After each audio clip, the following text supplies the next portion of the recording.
খালি দাড়ি একবার করছি, তুই মোতাল্লি করছে হুজুর আজ আর বলবো না, আগামী শুক্রবারে বলবো। দাড়ি রাখবো কি রাখবো না? আমি বললাম যে এই 8 দিন টাইম লাগবে গা। করছে না, সোলের মাওয়ার থেকে শোনা লাগবে। সোলের মাওয়ার থেকে শুনে ওই দাড়ি একটু রে কি না, 5টা গুণ যাদের আছে তারা মসজিদের খাদেমদারি করবে। কার ঘোষণা? আজকে আমাদের অবস্থা কেন হচ্ছে এরকম? ইমামগুলি যদি সঠিক তথ্য দিত, খুতবাতে যে কথাগুলো পড়া হয় এর যদি অর্থ মুক্তাদিকে আমরা জানাতে পারতাম, আমার দেশের মুক্তাদি ইমামের যে যোগ্যতা বাড়ত ধরে বল, ঠিক কিনা? ইমামও জানে আমার থেকে যদি যোগ্যতা বুদ্ধি মুক্তাদির বাড়ে তাহলে তো আমার চাকরি থাকবে না। সেদিন এমন আন্দাধুন্দ করে কথা করছে, উই যাতে টুত না ওঠে, ওই সারা জীবন খালি ওয়ানতি থাকে। যাতে সানি খুতবাত পড়া হচ্ছে, সানি খুতবা তেলাওয়াত করা হয়। দেখবেন প্রত্যেকটা মসজিদে প্রায় খুতবাতুল আহকাম আছে, একটা রাষ্ট্রনীতির হাদিস আছে। ওয়া সুলতানু জিল্লুল্লাহি ফিল আরদি মান আহানা সুলতানাল্লাহি ফিল আরদি আহানাহুল্লাহ।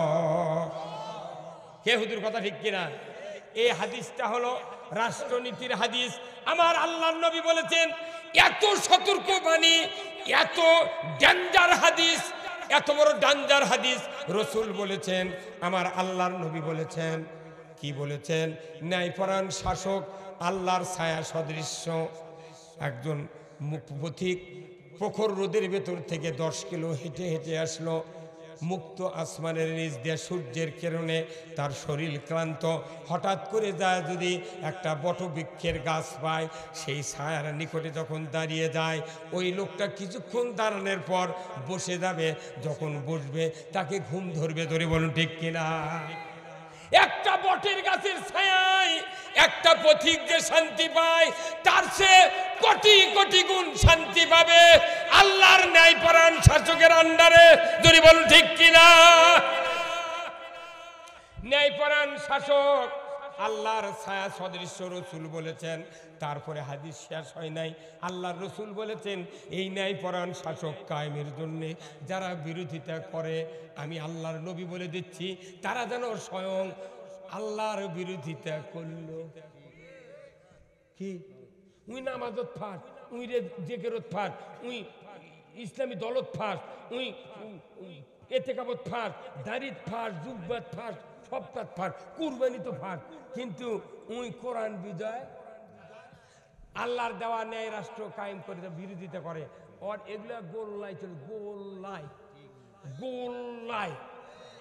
প্রমাণ দেব, প্রমাণ শোনেন। কোরআন শরীফে আয়াত আছে 82 বার, আকিমুস আছে না? আপনার জানা নাই? আকিমুস সালাত ওয়া আতুজ যাকাত ওয়ারকাউ মা'আর রাকিন। সূরা বাকারায় আছে একটা আয়াত, আকিমুস সালাত ওয়া আতুজ যাকাত ওয়ারকাউ মা'আর রাকিন। নামাজ কায়েম করো, যাকাত আদায় করো, রুকুকারীদের সাথে রুকু করো। আয়াত সমাপ্ত। কোন নামাজের আয়াতে লাস্টে বলা নাই ওয়ালা তাতাফাররাকু ফীহি।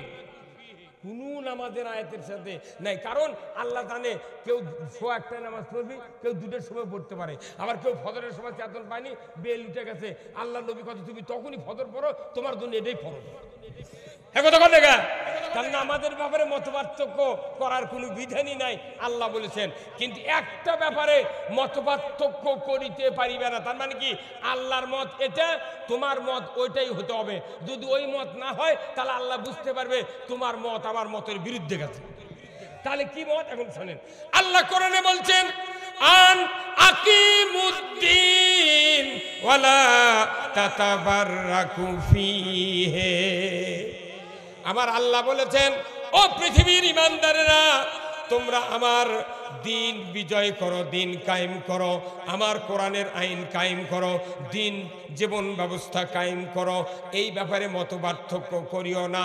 তুমি কোন দল করবে, কোন গ্রুপে যাবে, কোন টুপি দিবে, কোন জুব্বা দিবে, দাড়ি কত বড় রাখবে, জিকির করবে, দাঁড়িয়ে নবী সালাম দিবে না বসে থেকে দিবে, তোমার হাত বুকের উপর বাঁধবে না নাভিতে বাঁধবে, হাত ছাড়ে দিবে না কি করবে, তোমার কোনো মত পার্থক্য তুমি থাকতেই পারে, কিন্তু আমি আল্লাহ বলে দিচ্ছি, ইসলাম বিজয়ের ব্যাপারে কোনো মত পার্থক্য করা যাবে না। তাহলে নামাজ পড়ে একমত, রোজা করে একমত, কিন্তু ইসলাম জীবন ব্যবস্থার কায়েমের কথা বললে মতপার্থক্য সৃষ্টি করে, মতবিরোধ সৃষ্টি করে। এটা কোনো মানুষের সাথে মতবিরোধ নয়, কোনো জনগোষ্ঠীর সাথে মতবিরোধ নয়, কোনো দলের সাথে মতবিরোধ নয়। কোনো দলের আকীদা কি এটা বলার কথা আল্লাহ বলেন নাই। আল্লাহ বলেছেন ইসলাম বিজয়ের ব্যাপারে তোমাকে একমত হতে হবে, মতপার্থক্য করা যাবে না। নামাজ, রোজা, হজ, যাকাত, জিকির, আজকার, নামাজ, বিবাহ, শাদী, লেনদেন সব ইসলামের মতো করলো, কিন্তু ইসলাম বিজয় চাইল না। আল্লাহর সাথে মতবিরোধ চলে গেল। আল্লাহর সাথে তারা মতবিরোধ করবে কোরআন কায়েমের ব্যাপারে, তাদের জীবনের কোনো ইবাদত আল্লাহ কবুল করবে না। চলে যান কোরআনের ভেতরে আল্লাহ তাআলা আয়াত দিয়েছেন। আল্লাহ তাআলা কোরআনে বলছেন ওয়াবাইয়াবতাগি গায়রাল ইসলামি দীনান ফালাই ইউকবালা মিনহু ওয়া হুয়া ফিল আখিরাতি মিনাল খাসিরিন। আমার আল্লাহ বলেছেন ইসলামী জীবন ব্যবস্থা, ইসলামী জীবন আদর্শ যদি তোমরা মতপার্থক্য করে তোমরা যদি মনকে ইসলাম থেকে দূরে সরে নিয়ে যাও, ইসলাম সারা ইসলামকে বাদ দিয়ে যদি অন্য কোনো জীবন ব্যবস্থা গ্রহণ করো, সন্তুষ্টি চিত্তে ওই জীবন ব্যবস্থা মানো আর আমার ইবাদত করো, আমি রব্বুল আলামিন বলে দিচ্ছি ইউকুবালা মিনহু, তোমাদের মধ্য হইতে কোনো ইবাদত কবুল করা হবে না। ইসলাম নামক জীবন ব্যবস্থা কে দিয়েছেন? তাহলে সেই জীবন ব্যবস্থা আমাদের কাছে ভালো লাগে না। কোন নামাজ পড়ে, রোজা করে, জিকির করে লাভ হবে? হ্যাঁ, বাপরে কি করে 4বার চুমে দিছি, 6বার হজ করছে, 2 লাখ টাকার কুরবানি দিছি, কে তোর মানে খাইটা পেট গাবি? আসল জিনিসই তুই বিরোধিতা করে তুই এগুলো করে কি করবো? বদরের যুদ্ধে রোজা বাদ দিবার কথা আল্লাহ নিজে বলছে, হে রাসূল সমস্ত 313 জন সাহাবী রোজা ছেড়ে দিতে বলো। আল্লাহু আকবার। 313 জন সাহাবী 16ই রমজান বদরের প্রান্তরে পাহাড়ের চূড়ায় তাঁবু গাড়লেন, কাফেরেরা নদীর কিনারায় তাঁবু গাড়লেন। কিন্তু আল্লাহ রসুলের সাহাবীরা বললেন, হুজুর এই পাহাড় থেকে নিচে যাব, পানি আনবো, আবার উঠবো, আমাদের খাওয়া, আমাদের ব্যবহারের পানি অনেক কষ্ট করে যাওয়া আসা করতে হবে। হুজুর গো এত উপরে কেন আমরা তাবু করব? একটু নিচে না তাবু গাড়া কি যায় না? আল্লাহ রসুলকে আল্লাহ জানিয়ে দিলেন, হে রসুল আপনার সাহাবীদেরকে বলে দেন, খবরদার খবরদার, এখানে পাহাড়ের চূড়াতে আপনি থাকবেন তাবু গাড়া, আমি গভীর রাত্রিতে মুষলধারে বৃষ্টি দেব, ওই বৃষ্টির সময় যদি আপনার সাহাবীরা একটু বালি দিয়া যদি পানির চারিদিকে বাঁধ দেয়, আমি ওই বালিকে এমন শক্ত করে দেব 3 দিন যুদ্ধ হবে, 1 ফুট পানিও কমবে না। এমন পানি দিছে রসুলের সাহাবীরা খেলে আল দিয়েছে বালু দিয়ে, সিমেন্ট নাই, কিচ্ছু নেই, স্ক্যান নাই, স্পেশাল কিচ্ছু নেই, খালি বালু দিয়ে হাত দিয়েছে, আল দিয়েছে, খালি সিমেন্ট। আর ওই কাফেরা চিন্তা করেছিল ওরা তুই পানি লিবার আসে বন্ধ করে দেবো, না খাই মরে দেবি, ডুব দেওয়া তো দূরের কথা। আল্লাহ করছে ওরকের বুদ্ধির কাম বাদিছে কথা কন না। বদরের যুদ্ধে 5000 ফেরেশতা দিয়ে সহযোগিতা করছে আল্লাহ। এটা কি কোন কথা রে? কার করে সহযোগিতা করছে? যারা ইসলাম বিজয় আছে তার করে সাহায্য করছে। আর এখন একটা করে জুম্মাত 400-500 মানুষ নামাজ পড়ি, ওরই মধ্যে 500 জন 500 বিভাগে বিভক্ত। কোরআনের কথা, কোরআনের আইনের কথা কলি, ইমামরাও চোখ এত বড় করে আমি দেখেছি। গত রাত্রে এক জায়গায় আমি মাহফিল ছিলাম আমার নওগাঁতে, আমি এক মসজিদে মাগরিব এশার নামাজ পড়লাম, পরে আমি ওই ইমামের সাথে কথাবার্তা করলাম, ইমামের ভাব ভালো নয়, তা আমি মুসল্লি করে বললাম, ভাই আপনারা বাহিরে দাঁড়ান তো, আপনার সাথে কথা আছে। 10 মিনিট কথা করছি আর করছি যে আপনাদের যে চিকিৎসার দরকার, আমি তো বক্তৃতা করেছি টাকা নিয়ে, তো শোনেন আমি ফ্রি সার্ভিস দেবো, মাসে 1 দিন করে এই জুম্মাতে বক্তব্য দেবো, খালি আধা ঘন্টা। করছে হুজুর কতদিন আসবেন কন? এই 10 মিনিট খাড়ায় থেকে রোডত বক্তৃতা দিয়ে কথা কয়। মানুষ এখনো কোরআন শোনার জন্য পাগল, কিন্তু এই মুসল্লি ওই মসজিদের দ্বারা আমরা দায়িত্ব নিয়েছি, এই লোকগুলো কোরআন বুঝবে দিচ্ছে না। আচ্ছা কোন তো একটা লোক 3 মণ ধান নিয়ে এই মোটর দিয়ে ধান ভাঙে না ভাই, রাইস মিল ওই যে 30 হর্সের ঘোড়া দেয়া, এখন একটা লোক 3 মণ ধান নিয়ে গেছে বানবার ওই হলারত ধান ঢেলে দিছে, উনকে ধানই আবার মুখ দেবার হচ্ছে। তখন করছে কে ভাই, করছে আর একবার দেন। তিনবার দিছে, তিনবারই ধান দিছে, ধান বাড়াছে। তখন এই ধানালা কত ভাই বোঝা গেছে তোর মিলের চাউল হবে না, বস্তা তুলে দিত। তখন তুলে দিছে, উনি এই ভ্যানত করলে ধান নিয়ে চলে যাচ্ছে। যাচ্ছি রাস্তার মধ্যে দেখা হচ্ছে, কে ভাই কুটি যাবে ধান নিয়ে, কত আমদাদের মিশিং করে ওটি তিনবার দিছে রে, চাউল পাইনি। ওটি থেকে আবার ওটু ফিরে নিয়ে যাবি নাকি উনি কবিতে যা। ওই ধান আলার দায়িত্ব কি? আর সামনে যার সাথে দেখা হবি তাক বলা লাগবি ভাই উঠে যা লাভ নাই, ধান দিছি তিনবার, ধান বাড়াতে তিনবার। তখন ওই চলে গেছে আর এক মিলত দুর্যোগ ডাকেলে, যা মিলত যা ধান দিছে। হলার ম্যানের দায়িত্ব কি, আর একটা আইন আছে, সেটা হলো কি যে প্রথম বাঁকরে সব ধান ছিলা চাউল বার করা লাগবে, তারপরে দ্বিতীয় বাঁকরে চাপ দিয়ে চাউল সাদা করা লাগবে। এখন প্রথম বাগানে চাউল বাড়াচ্ছে, এনে ধানের মালিক দ্বিতীয় বাকর চাউল ঢেলে দিয়ে উনি আছে হলারের কাছে আছে, চাউল ধরে ফোঁ দিচ্ছে, ভাই লাল লে এনে সাদা করে দে ভাই, এনে সাফ করে দে ভাই। তখন হলার মানে এত বড় বড় চোখ করে পাকাচ্ছে, হচ্ছে তার মানে চোখ দেখ বুঝাচ্ছে তুই কাল ঢুকি দেবে না খেলু, আজ এই যে সাদা করে দিস তাও তোর হচ্ছে না। তখন ওই ধান আলা ভয়ের ছোটে ওর বইয়ের দোয়াই দিচ্ছে, বলছে সোলের মাও কত রে না সাফ করে দি। এখন বাংলাদেশে মহিলার দোয়াই ছাড়া কোনো কাম হয় না। তখন করছে যে সোলের মাও কত রে না সাফ করে দে ভাই। তখন ওই হাতুর আছিল, তা হাতুর এই যে হাতুর হাতুর হাতুর থাকে না হলার মানে হলারের সামনে, তো হাতুরলে ফালের এই ছুরির এই মাথার একবারই এটি একবারই দিয়েছে, এ ভাই দেখতো করছে না ভাই হয়নি। তারপর আবার ওই চাউল দিক দিয়ে ঢুকিচ্ছে, ওইটা একটা নেট বেঁকা নেট থাকে না, ওইটা আবার 5 মুখ ছড়ে দিয়েছে, চাউল বেশি ঢুকলে তাহলে সাফ হবি, তাহলে চাউল সাফ হবি। তারপরে কত ভাই দেখো তো করছে না ভাই আর না রে। তখন ওই হলার ম্যান জানে কোনটি চাপ দিলে চাউল সাদা হই কোনো জানে, কিন্তু করছে না, বলে ওর হলারে খাটনি বেশি হবি। ইমামগুলা জানে কোনটি চাপ দিলে মুক্তাদি ভালো হবে, কিন্তু জানেই করছে না। কতক্ষণ আমার গ্রামে থাকে ইমাম আছে, আজ 12 বছর হলে ইমামতি করছে, সরেয়া হর্ষই আর দুনটান্ন আল্লাহর একটা আইন আছে, এই আইনও 10 বছর হলে কোনোদিন উচ্চারণ করেনি, তাহলে অর্ধে কি হবে? কতক্ষণ এখানে এখন আমি 2-1 দিন নামাজ পড়লে মন মুখ তোর দাঁত কামড়ায়, আল্লাহ এই ইমাম যদি কি হতো থাকে আমি তো মরে যাবো আইন বুঝাতে কি কতক্ষণ দেখা। ইমাম হোক, ইমাম যদি যদিও ছোট মসজিদ হোক, ইমাম কোন ওই মসজিদের টিউনো কতক্ষণ দেখা কি, তাই যদি আসল কথা না কয় আমার কলজের মধ্যে আসল কথা থেকে লাভ আছে, উঠি আমাকে দাঁড়াবেরও দিবে না, এই ইমাম মিটিং করবে।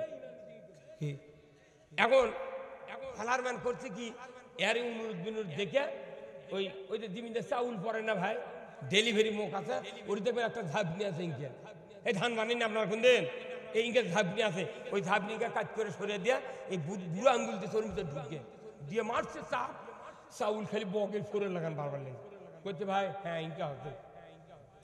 হলার ম্যান যতক্ষণ আঙ্গুলের চাপ না দিতে ততক্ষণ চাউল সাদা হয়নি। ইমামের উনকে চাপ দেওয়া লাগবে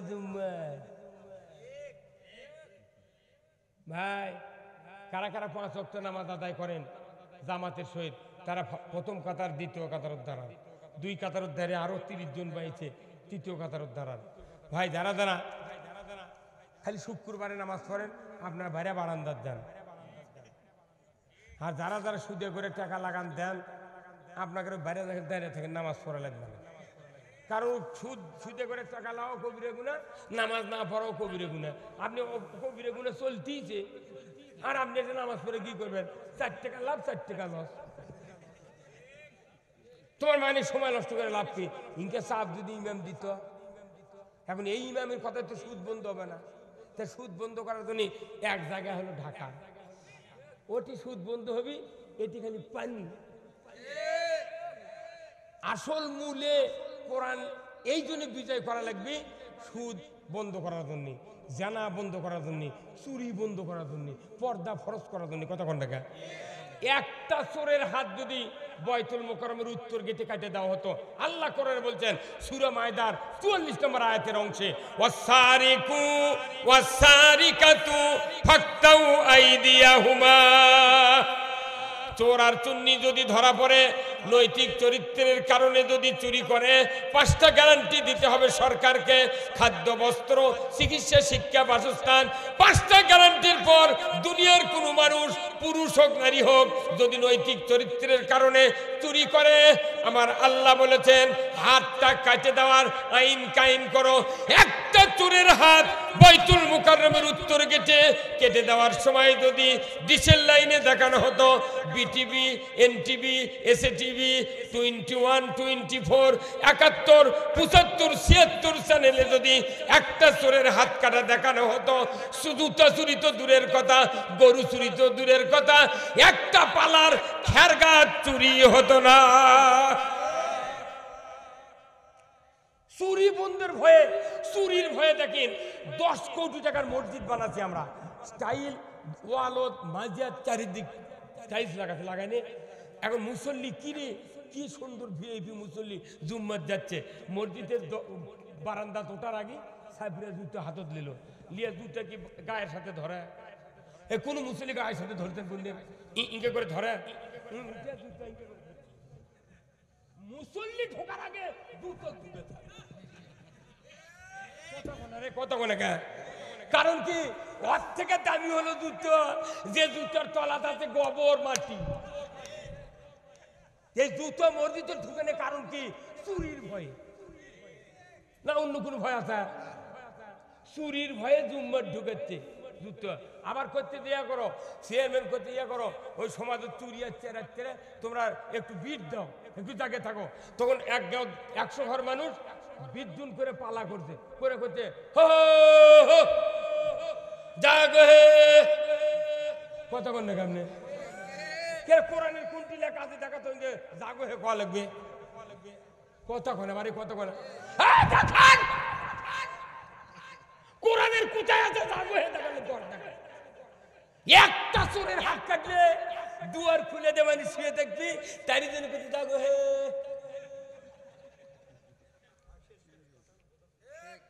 খালি যদি এই বর্তমান প্রধানমন্ত্রী কোনো কাম লাগবে না, খালি যদি চুরি বন্ধের জন্য হাত কাটার আইন কায়েম করে, আমি একলাই বক্তৃতা দিয়ে 300 বছর শেখ হাসিনা ক্ষমতা থাকবো। আপনি থাকেন, চুরি বন্ধ হয় মানে কি একটা বাড়ির চাবি থাকবে না, খিল থাকবে না, লাঠি থাকবে না, গরু ছাড়িয়ে দেয় তবু একটা গরু লেওয়ার বাদ কি হুজুর কথা বলেন না, এগুলো তো করবেন না, বাটাম ফাটাবে কিয়ামতের দিন। না এই চুরি আবার চালু করছে 70-71 যখন স্বাধীন হয়, স্বাধীনের 1 বছর 2 বছর আগে এত মসজিদ মাইক ছিল না, 2-1টা ভিআইপি মসজিদ টাউন মন্দিরে মাইক ছিল, বিদেশের থেকে আনতেছিল বড় বড় লোকেরা। কিন্তু যখন এই মাইকগুলো এলো তখন এই চাবি তালার কোম্পানিরা দেখলো কিন্তু এগুলো তো বিক্রি হচ্ছে না, তখন এই মাইক চুরি করার জন্য চোর পাঠাচ্ছে। একটা মসজিদের মাইক চুরি করছে, একবারে 5 লাখ চাবি বিক্রি হয়ে গেছে। একজনের গরু চুরি করছে, বলো তো আবার 10 লাখ চাবি বিক্রি হয়ে গেছে। একটা দোকান চুরি করছে, 6টা করে চাবি বিক্রি হয়ে গেছে। কথা কোন না বরং সেই তালা চাবি চালু করতে চুরি চালু করা লেগেছে। কথা কর আর যাকাত বন্ধ করা লাগিছে সুদ চালু করার জন্য। কথা ঠিক কিনা? আল্লাহ রসুলের সামনে কোন সুদ ছিল না, আবু বকরের সময় সুদ ছিল না, উমারের সময় সুদ ছিল না। আজকে সুদ চালু হওয়ার কারণ কি? যাকাত উঠে দেওয়ার কারণে গরিবেরা বিভিন্নভাবে অশান্তিতে ভুগছে, আজকে তারা সুদের সাথে যাচ্ছে। আমরা অর্থ লেনদেন করছি সুদের অর্থনীতির মাধ্যমে। যদি যাকাত যদি উঠে না যেত এই দেশে সুদ ভিত্তিক অর্থনীতি থাকতো না। তাহলে মূলত যত ইবাদত আছে, ইবাদতের মূল চাবিকাঠি হলো কোরআন বিজয় করা। আপনি মসজিদ করবেন উদ্দেশ্য কি? কোরআন বিজয় করা। মাদ্রাসা করবেন উদ্দেশ্য কি? কোরআন বিজয় করা। আপনি খানকা করবেন উদ্দেশ্য কি? কোরআন বিজয় করা। মসজিদ মাদ্রাসা করবেন কোরআন বিজয় করা। তাফসীর করবেন, সভা করবেন, কোরআন বিজয় করার উদ্দেশ্য। কথা ঠিক কিনা? কিন্তু তাই কি হচ্ছে, আমরা যার যার মধ্যে ইসলাম মানতেছি, ইসলামও কাটে কাটে খাটো করতেছি। স্বাধীনের পর বুঝছেন, আমি তখন 68 সনে ক্লাস 4-এর ছাত্র, ক্লাস 4-এর ছাত্র আমি ভাগড়া প্রাইমারি, স্বাধীনের ওই 1 বছর আগে। তো আমার আব্বা এই মাদ্রাসার মাস্টার ছিলেন। তো স্বাধীন হয়ে গেল দেশ, তো উমরপুরে হাটত গেছি পেঁয়াজের ফুল কিনবেন, তখন 5 টাকা ধারা হলো পেঁয়াজের ফুল। তখন কিনবেন কিছু দেখি মাদ্রাসার সামনে বিশাল বিশাল সেকেন্ড হ্যান্ড কাপড়ের ঠিকই। তো ওই দোকানদার বলিচ্ছে যা নেবে তাই 2 টাকা, যা নেবে তাই 2 টাকা। আমার পকেটে আব্বার টাকা দিয়ে করছে, বাবা তুই টাকা এটি পকেটে দিল, তো তুই তখন আর পকেট কাটাইছিল, খুব পকেট কাটাইছিল বুঝছেন। তা আব্বা করছে তুই টাকা স্যাংরা মানুষ এটি দিয়ে তুই হাত দিয়ে ধরে থেকে রয়ে থাক, আমি না কাপড় বাঁচি। তা আমি কোন আব্বা হাত দিলে ওই আরো বুঝবি যে এটি মাল আছে। তে আব্বা করছে বাপু তোর তো সাংঘাতিক বুদ্ধি, আমার না হাত দেওয়া হবে না, লোক করে আমি হাত ছাড়িয়ে থাকবো, ওরা বুঝবি না যে এর কাছে টাকা আছে, আপনি কাপড় বাঁচেন।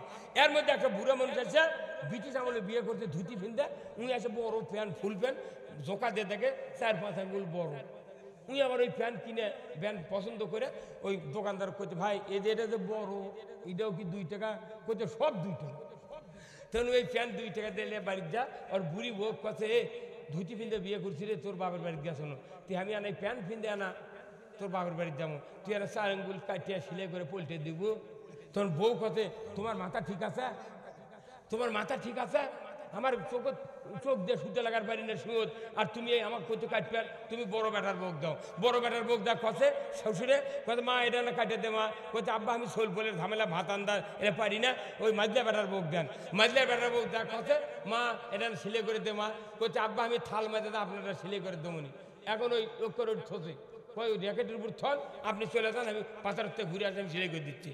বুড়ি বউ চিন্তা করতে গেলে বুড়া বয়সে আমার স্বামী বাবার বাড়ি যাওয়ার ছিল ফ্যান ফিন দেয়, যদি কাটে না দিই ওই 4 আঙ্গুল কাটে পোল্টে ওটি বড় বেটা বউ চিন্তা করে আমি যদি সিলাই করে না দিই তাহলে তো শ্বশুর বেটার হয়ে যাবি, উনি আবার 4 আঙ্গুল কাটে উঠছে, আর ছোট বেটার বউ তো দিবেরই আছে, উনি আবার 4 করে 4 আঙ্গুল কাটে দিয়ে উঠিচ্ছে।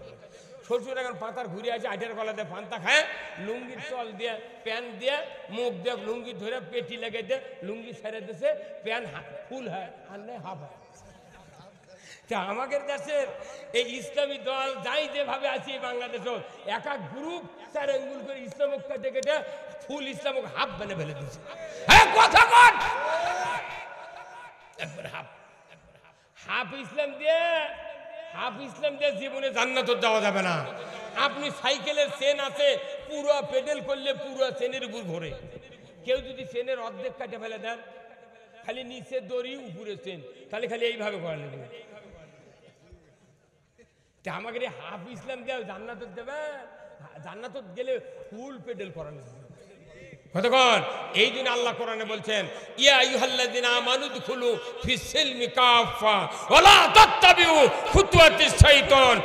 আল্লাহ কোরআনে বলছেন ও দুনিয়ার ঈমানদারেরা তোমরা ইসলামের ভিতর পরিপূর্ণ দাখিল হও।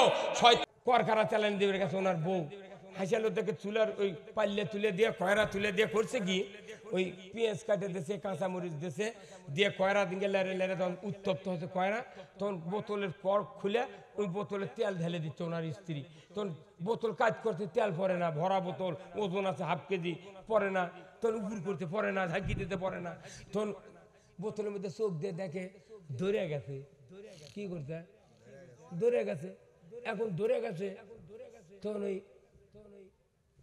স্বামী আছে কোথায় নইমের বাপ তুমি কার থেকে তেল কিনেছো, এই এলে তেল ধরে গেছে, তখন ওই করছে ঠিকই এই ধান যাই লিছে টাকাই দিছে ভেজালে, কতক্ষণ টাকা করছে ধান যাই দিছে এ টাকা লিয়ে ধান লিয়ে যাই টাকা দিছে, এই টাকা দিয়ে ভেজালে ছিল, উনি দৌড় মারছে ব্যাপারীর কাছে, দেখো যে ব্যাপারী হয় তুমি টাকা কেমন টাকা দিছো, সরষের তেল কিনছি তেল জমে গেছে, তখন ব্যাপারী 5 কেজির পাথর লিয়ে ওক মারবে লেগেছে, কইতে মারো কে মারো কে, তোমাকে দিচ্ছি আমি টাকা তেল কিনেছো কার কাছে টাকি দা ধরো আমার কাছে যাচ্ছ কে, কতক্ষণ এখন এই যে আমরা নেতৃস্থানীয় লোকদেরকে আমরা কটু কথা বলতেছি, নো ওই নেতাকে সারেনার দোষ নাই, এই এই এই ইসলাম সবচেয়ে ক্ষতি হচ্ছে মসজিদের থেকে। আমরা আসল জায়গা আমরা ওই সরষের তেলের দোকানদের কাছে যাচ্ছি না, আমরা যাচ্ছি ওই ব্যাপারীর কাছে। মঞ্চ দুটলো বক্তা নেতা করে গালিয়ে গুতো করে ফেলে দিল, নেতার সারেনার দোষ নাই, দোষ হলো ওই সরষের তেলের দোকানদার ওই মসজিদের ইমাম। কতক্ষণ আমরা ইমাম ঠিক করে পারছি না, যা নেতা গালে চাই সংসদে কেন হলো না, তখন নেতারা খেপে আমাকে ধরছে, কি কতক্ষণ দেখা আসল ভেজাল হলো দোকানদারের, তে মানুষের দোকানদার ইমানের দোকানদার হলো মসজিদের ইমাম। এই জায়গার যদি আল্লাহ রসুলের আদর্শ ভিত্তিক ইমাম যদি ঠিক করা হতো, আমার দেশের একটা মুসল্লির ইমান ওই রকম তেলের মতো ধরে যেত না। খালি নেতা করছে। এই যে ওবায়দুল কাদের, আমার এই মন্ত্রী যদি আল্লাহ বাঁচে না তুলেনি, বাংলাদেশে 100 বছর পরে 100 বছর আগে ইনকা রাস্তা করার মরদ কেউ আছেন কতক্ষণ টাকা। আরে বগুড়া জেলার যে রাস্তা হতে আমি যতগুলো জেলার গেছি ইনকা রাস্তা নেই, খালি টাঙ্গাইলে আলাঙ্গা পার হলে সেই রাস্তা হচ্ছে। এই যে আমার বগুড়া শাকপালা থেকে এই বগুড়ার সীমানা পর্যন্ত রনবাগার ওই পর্যন্ত গেলে মনে হচ্ছে লন্ডন যাচ্ছে আমরা। কি রে এমন কার্বন না খেবেন দিতে বুঝছেন, ইমিন্দা লাল মধ্যে হলদে ওই পার লাল, কি রে জিনিস। আরে একটা 30 বছর আগে যে মানুষ মারা গেছে, এক যদি মাই করে দিয়ে চোখ বান্ধে নিয়ে দা ওই বগুড়া রেলগেটের ওই পশ্চিমে ধারত খাড়া করে যদি কয় হয় ভাই তুই কত, এই দেশের নাম কি তোর, ওইগুলো ওই ফ্লাইওভার ওগুলো ব্রিজ দেখে কবি কে এটা আমেরিকা নাকি রে, একটা করে পিলারের টাকা দিয়ে একটা করে গ্রামত 40টা বাড়ির ছাদ ঢালাই হলো। তাহলে ওবায়দুল কাদের বাইসা না থাকলে ঘাটা কে করলে হইনি? এরা ভালো করেছে, কি কথা ঠিক কিনা? নেতাকে দোষ নাই, দোষ হলো দোকানদার। দোকানদার হলো মসজিদের ইমাম। তিনি ইমাম আমার খুব খাপা বুঝছেন, ফোন করে আমাকে গাইলে হুজুর খালি আমাকে দোষ দেন। আর দোষ তো তোরা তো সোজা তাহলে দোকানদার, তুর্কি এদিকে তো মাল প্রোডাকশন হচ্ছে, তুই এটি যদি পক্ষের লোক বানিয়ে দিল উনি, তাহলে ওরা বাইরে দেয় পক্ষে তৈরি হলো উনি। একটা বক্তৃতা তো তাই লোক তো আর হচ্ছে না। এখন এই বক্তৃতা করবে তখন কথা হচ্ছে, আমি কোনোদিন নেতা করে গাইলে না, কিন্তু নেতাকে চারেনার দোষ নাই। বয়তুল মোকাররমের ইমাম যদি আসল বক্তৃতা দিতেন, আমার দেশের বড় বড় অফিসাররা ঢাকার নামাজ পড়ে না, ওনারা ওগুলো বক্তৃতা শুনে বুঝতো না, আরে কোরআন যেগুলো আছে রে মানে ইয়ে করে কি লাভ। কিন্তু ওইটি ঘুষ খা লাইয়ের ধলের বক্তৃতা মুসলিম আমি সৈনিক আমি চির রণবীর, আল্লাহকে ছাড়া কাউকে মানি না, নারাই তাকবীর। মুসলিম আমি সৈনিক আমি চির রণবীর, আল্লাহকে ছাড়া কাউকে মানি না, নারাই তাকবীর। বীর মুসলমান ধরো আল কোরআন, ফিরায়া আনো সেই হারানো সম্মান। বীর মুসলমান নারাই তাকবীর, আল্লাহু আকবার, তুলো ধুনি ধরায়া রাখবার। বীর মুসলমান ধরো আল কোরআন, ফিরায়া আনো সেই হারানো সম্মান। বীর মুসলমান যে আওয়াজ শুনে ওরে মুসলমান ভয় কাঁপিত, কাফির ও বেঈমান জুরি কান মারহাবা। দাউরে সে হুঙ্কার কররে তুলপার, পাপে দুনিয়া ভেঙ্গে কররে চুরমার। বীর মুসলমান ধরো আল কোরআন, ফিরায়া আনো সেই হারানো সম্মান। বীর মুসলমান আমরা বীরের জাত, কোরআন বিজয় না থাকার জন্য শিখে ইন্দুর বিড়াল আমাকে মাথা লাগতেছে। কত জায়গার সবাদ যায় বারে, কত জায়গার সবাদ যায়, যায় দেখা যায় একটা। আমি এইবার কমপক্ষে 70 জন হাফিজ পাগড়ি দিছে এই হাত দিয়ে। আগস্টের 19 তারিখ থেকে বিভিন্ন হাফিজা মাদ্রাসার এই হাফেজের পাগড়ি দিছি। তখন এই কর্তৃপক্ষ দ্বারা বড় বড় অতিথি সেই রকম সুনাম করে, আহ কি ভাগ্য, অমুকের বাপ অমুকের ছেলে। তখন বেটার মাথার টুপি দিয়ে পাগড়ি পিছিয়ে দিলাম। তখন ওই বেটার বাপক ডাকিতে আসেন, আফসার আলীকে তার ছেলেকে পাগড়ি দেওয়া হচ্ছে। বাপ চলে এলো, বাপের মাথার টুপি, যার বাড়ির জাগিরে ছিল তারও মাথার টুপি। কি সুন্দর। আর শ্রোতারা আফসোস করে, আহ ইনকে একটা বেটা যদি হলো হয়নি, ওরা জিবে লড়াই দেখেছি। এই হাফেজ আবার দাওরা পাস করলো, কামেল পাস করলো, মিশর গেল, আল আজহার ডক্টরেট করলো, বিশ্ববিদ্যালয় কুষ্টিয়া ডক্টরেট করলো, মদিনা ইউনিভার্সিটির তাফসীর কারো হয়ে আসলো। যে কোরআন মুখস্থি করে পাগড়ি পালো, ওই কোরআন উনি আবার আসল কথা খবর লাগিছে, যারাই পাগড়ি দিলাম ওরা আবার ধরে লেতে জেলে তুললাম। এটা আবার কি বলছেন না? তাহলে পাগড়ি না দেয় ভালো হয়েছিল। আমার ছোট মারি থেকে মনে করে, শোনেন আপনাকে মোকাল্লেম ভাই চেনেন? মোকাল্লেম ভাইয়ের সাথে কমপক্ষে 25 বছর ওয়াজ করছি আমি। এই এনার ভাই কাপুর আর খলিল হুজুর চেনেন? খলিল হুজুরের সাথে বহুবার বক্তৃতা করছি। আপনাকে আলিয়ার প্রিন্সিপাল শামসুদ্দিন হুজুর, ওনার লেডিস 50 গাড়ি ছিল। আমি তখন আসলতা মাদ্রাসার দাখিলি চাহারামের ছাত্র, তখন থেকে বক্তৃতা করি। বাপের সাথে 10 বছর বক্তৃতা করেছি। আমি দেখতেছি এই বাংলাদেশের বক্তা আর এই পীর একেরে চাঞ্চলন। বাংলাদেশের যেগুলো পীর আছে হক্কানি, আল্লাহর কবুল করুক, কিন্তু বেশিরভাগ পীর আছে দিনের রসের ক্ষীর।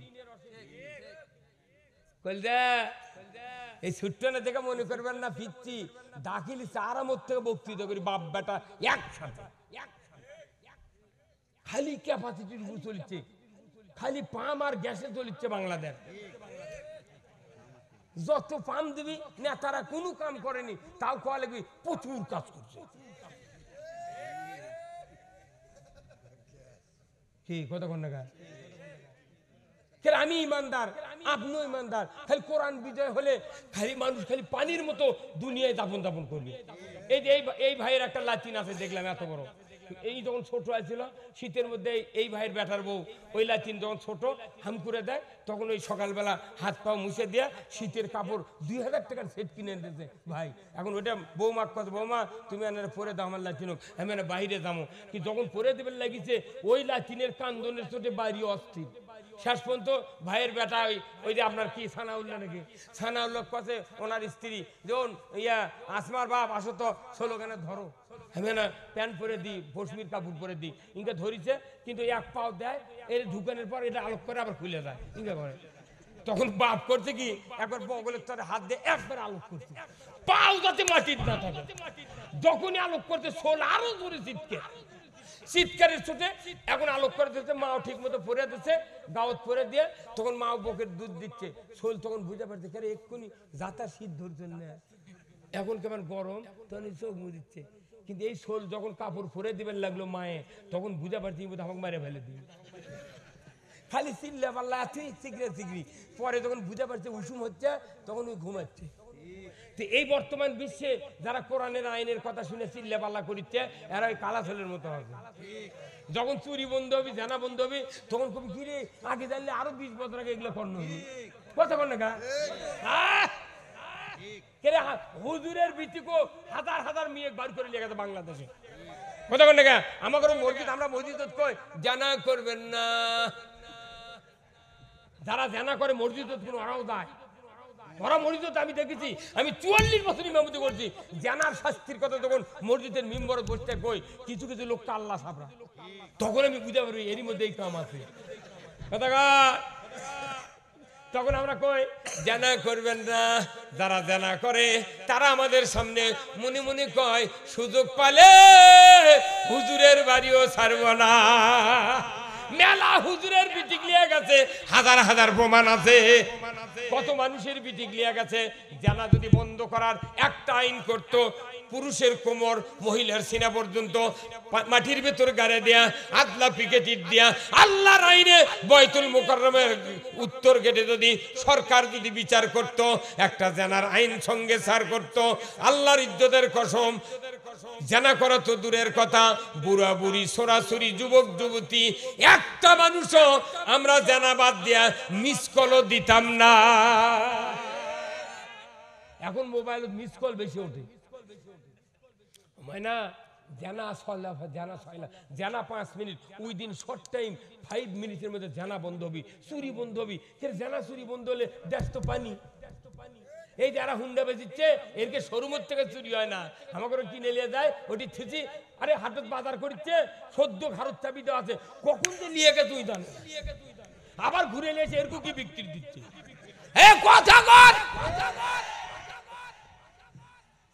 আচ্ছা কোন তো আমাদের সৃষ্টিকর্তা কে? জোরে বলেন কে? আল্লাহ। আচ্ছা মোটর সাইকেলের সৃষ্টিকর্তা কে? মানুষ। তাহলে তো সকলের বাড়ি 20টা করে হুন্ডা থাকলো। ইঞ্জিনিয়ার। মোটর সাইকেল সৃষ্টিকর্তা হলো ইঞ্জিনিয়ার, আর আমাদের সৃষ্টিকর্তা আল্লাহ। এখন সৃষ্টিকর্তা হলেন ইঞ্জিনিয়ার। ওই মোটর সাইকেল কতগুলো কোম্পানি আছে, ওই প্রত্যেকটা হুন্ডার সাথে একটা করে ক্যাটালগ দিয়েছে। হ্যান্ডেল, কিকার, তারপর টায়ার লেবার, তারপরে kicker labour, foot pin, signal bulb, neutral bulb, headlight, কি কতক্ষণ টাকা, তার কতগুলো পার্সেন্ট দাগে দিয়ে নাম লিখে দিছে। আর এক জায়গায় লিখে দিচ্ছে ট্যাঙ্কি দাগে যে অকটেন অবলিক পেট্রোল। মানে এই সৃষ্টিকর্তার আইন হলো এই হুন্ডা চলবে অকটেন কিংবা পেট্রোল দিয়ে। আপনি 2 লাখ টাকার গাড়ি কিনে যদি মনে করেন যে পেট্রোলও পাতলা, কেরোসিনও পাতলা, ডিজেলও পাতলা, অকটেনও পাতলা, মানে অত টাকা দেখেন মুখে। এই ডিজেল 10 লিটার তুলে ছুটা মানুষ একটা নিয়ে যদি বেল ডুবি কিক করেন, স্টার্ট হবে, ধোঁয়া ছাড়বে। কেন? এটাই বুঝলেন, এক্ষুনি এই বুঝলেন। তার মানে যিনি তৈরি করেছেন তার আইন মানেননি। আইন বুঝবেনই চান এই মুন্সি। কেন স্টার্ট হলো না? সৃষ্টিকর্তার আইন মানি নাই। এটা যতক্ষণ বেরোত না হবে ততক্ষণ কোরআন বোঝার মরদ নাই। কেন মোটর সাইকেল স্টার্ট হলো না? বলতে হবে সৃষ্টিকর্তার আইন মানি নাই। এই লাঠি কি? সৃষ্টিকর্তার আইন না মানার কারণে মোটর যান ডিজেল দিয়ে স্টার্ট হচ্ছে না। সৃষ্টি যিনি করেছেন তিনি বলেছেন অকটেন অবলিক পেট্রোল, আর আপনি লিখেছেন কেরোসিন অবলিক ডিজেল। কত কোনা রে? তাহলে ওটা হলো মোটর যান সৃষ্টিকর্তার আইন মানার জন্য। আজকে আমাকে দেখলেন, আমি 83 সনে মোটর সাইকেল কিনছি, 70 জাপানি হুন্ডা। তখন 27 টাকা গ্যালন ছিল পেট্রোল, 4 লিটারে 1 গ্যালন, 27 টাকা দাম। সেই মানুষ এখন 135 টাকা অকটেন দিয়ে গাড়ি চালাচ্ছি। 1000 টাকা লিটার পেট্রোল লাগে, তাও মানুষ কিনতে রাজি। কত টাকা? তাহলে সৃষ্টিকর্তার আইন মানতে গিয়ে যতই কষ্ট হোক, যতই বাধা আসুক, আমাকে ঈমান হিসাবে জান্নাতে যাওয়ার জন্য আমাকে অবশ্যই আল্লাহর আইন চালু করতে হবে। আর হুন্ডা চালানোর জন্য 1000 টাকা লাগুক, 1200 টাকা লাগুক, পেট্রোল কিনতেই হবে, কারণ এটা সৃষ্টিকর্তার আইন। হুন্ডা করেছেন সৃষ্টি ইঞ্জিনিয়ার, আর ওটা হলো মোটর যান, আমরা হলাম মানব যান। মোটর যান আপনি সৃষ্টিকর্তার আইনে চালান, আর আল্লাহ বানাতে মানব যান। আল্লাহ বলছেন কোরআন দিয়ে চলবে মানব যান, সেই কোরআন বাদ দিয়ে আরেকটা দিয়ে চালান। মনে করছেন আল্লাহ ধাক্কা দিয়ে জান্নাত দিবি, পেটনের অভাব হবে না। এমন পেটন দিবি, সূরা হাদীদ পড়ে দেখবেন তাফসীর, একবার কানত খালি হাতুর দিয়ে পিটাবি। আপনি বুঝতে পারছেন না কয়জন মানুষ সূরা ফাতিহার মানে না জানে না? 100-100-র মধ্যে 80 জন লোক সূরা ফাতিহার মানে জানে না। উনি আবার আমাকে ভুল ধরে, হুজুর এগুলো কি কয়? এই কথা কোন টাকা? আমরা বিভিন্ন জায়গায় বক্তৃতা দিই, এসোটে না তারা এসে কয় হুজুর দেখে শুনে কথা বলবেন, রাজনীতি করবেন না। কে মানে? তুমি রাজনীতি করবে, আমাকে করবে দেবে না, তুমিও বাদ দাও আমিও বাদ দেবো। কথা কোন টাকা? তুমি বাদ দাও, আমাকে বসতে ওরা ভোট চাবি, আমাকে কভার দেবে না। রাজনীতি ছাড়া জান্নাতে যাবে না। আর রাজনীতি এই জন্য করে, দেশে যারা রাজনীতি করে ক্ষমতায় যায়, এই লোকগুলো হলো সবচেয়ে দামি লোক। এদেরকে উমরের চরিত্রবান করা যেত। আমাকে রে মুফতির আগে, বক্তার আগে, হাজির আগে, আলিমের আগে, প্রিন্সিপাল অধ্যক্ষর আগে ওই নেতারা জান্নাতে যাবে। আল্লাহ রসুল বলছেন আল ইমামু আদিলুন, ন্যায় পরায়ণ বাদশা আরশের নিচে জায়গা পাবে। ধরে কোন মারহাবা।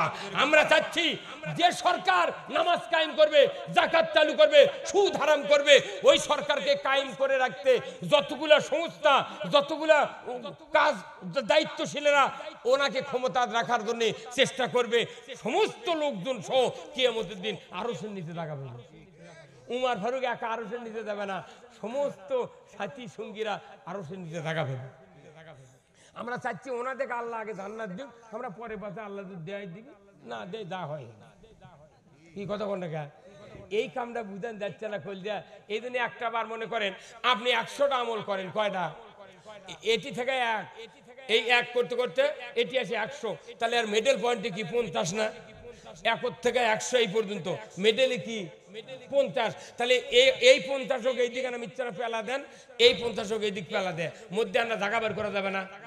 ওই জায়গা খালি আপনি যা করেন, তবলিগ করেন, রাজনীতি করেন, যা পারেন করেন, পীরের দিকে করেন, মাদ্রাসা করেন, কোনো আমার আপত্তি নাই। খালি আনা মিচ্ছানা সরে দেয়া, মিচ্ছানা ফাঁক বার করে দেখে কুঁজির খিলেল ঢুকায়।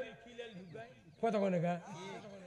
কুঁজি এত বড় কুঁজি, পাশে একটা মুখ সোজা দেয়, যদি খিলেল থাকে ভাঙ্গে যায়, তাহলে মাছ একটা থাকবে, মোয়ার মাছ থাকবে।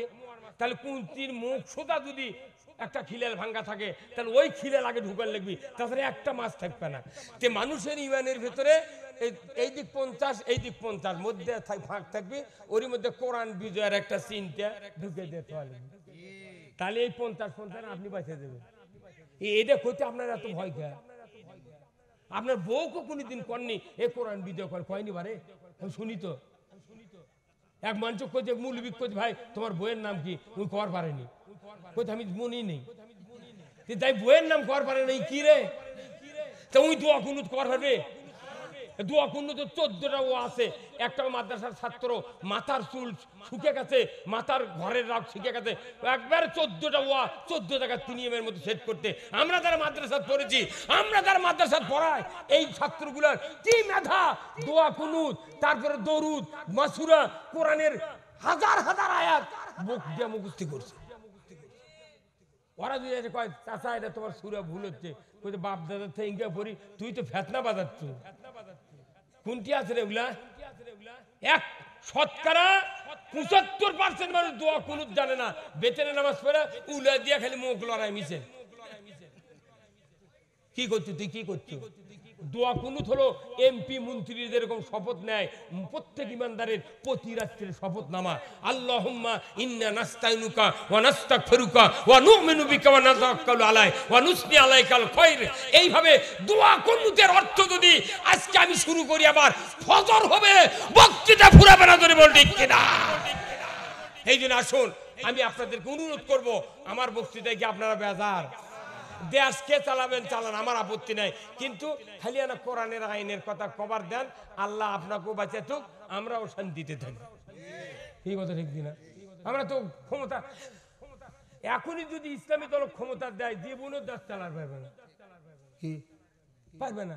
তো আপনারা চালান, খালি নামাজ, চুরি আর সুদ বন্ধ করেন, দেশ খালি পানি। কি কোরআনের আইন হলে আপনার কি ক্ষতি হবে ভাই? চোরের হাত কাটলে চোরের কাটবি হাত, আপনার কি অসুবিধা? হ্যাঁ, যাই জানা করবি তাকে মাথা হিনে পুঁতে দে, পাথর মেরে শেষ করবি। আপনি জানা করেন না, আপনি বাঁচিয়ে দেবেন। আপনার ভাবনাকে বলছে না আমি যেন তাকায় জানি, আমি আজকাল থেকে এগুলো করছি না। এত বক্তৃতা করি সারা বাংলাদেশ, তারপর গায়ের মানুষের কাছে গেলে কয় উনি আবার মৌলবী হলো। এই ভাই গেছিল আমার বাড়ি, খালি কথা বা যুক্তিবাদী বাড়ি গুন্ডা কত ওই খেপে কত ওই মিয়া কোনটা কষ্টে নাই, তারপরও কষ্টের পরেও আল্লাহর কাছে সাহায্য চাচ্ছি। আল্লাহ তুমি যতদিন বেঁচে রাখবে, আল্লাহ তুমি সুস্থতা দান করে দাও। পৃথিবীর ভেতরে সবচেয়ে নিয়ামত বড় হলো সুস্থতা।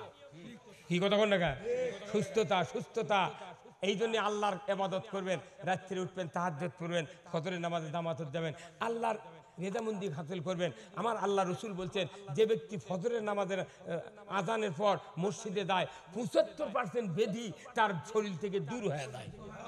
আল্লাহর একটা আবেদ বান্দা, একজন লোক জিজ্ঞাসা করছে, হুজুর এই সকালবেলার বাতাস এত স্নিগ্ধ কে, এত আরামদায়ক কে? তখন ওই আল্লাহর আবেদ বান্দা বলছে যে সকালবেলার যে আবহাওয়া, এটা মুনাফিকের নাকের নিঃশ্বাস এই বাতাসের সাথে মিশ্রিত হয় না। মুনাফিক কোনো একজনও ওঠে না, খালি কয় নামাজি খালি ওঠে, আর দুনিয়া খালি ঠান্ডা। তখন অনুরোধ করতেছি, সেই মসজিদ আমাদের সামনে হাজির।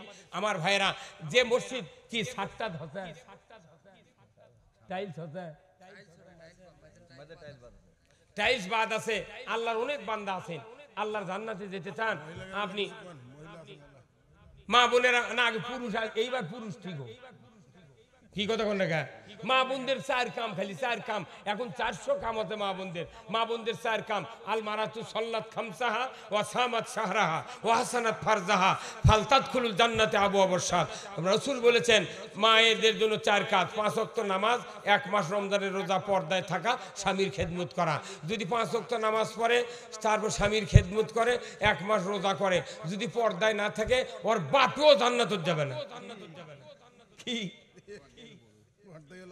এই 3টা টোনটাই, কিন্তু পর্দা করে না, ওর বাপও জান্নাতে যাবে। তার কারণ রাসূল বলছেন, যে মেয়ের বাবা, যে মিয়া দায়ুস, ওর বাবাও দায়ুস। যে স্বামী, যে মেয়ের স্বামী, যে স্ত্রী দায়ুস, ওর স্বামীও দায়ুস। এমনি আমি করছি না, তোর বাপও জান্নাতে যাবে না। হাদিস বুঝে পড়া লাগবে। কিরে হুজুর, খবরদার, অনুরোধ করতেছি, আল্লাহর ঘরে মসজিদের জন্য আল্লাহর কোন বান্দা আছেন কিয়ামতের ময়দানে জান্নাত দিয়ে একটা বালাখানা পাবেন। আল্লাহ তাআলা রসুল বলেছে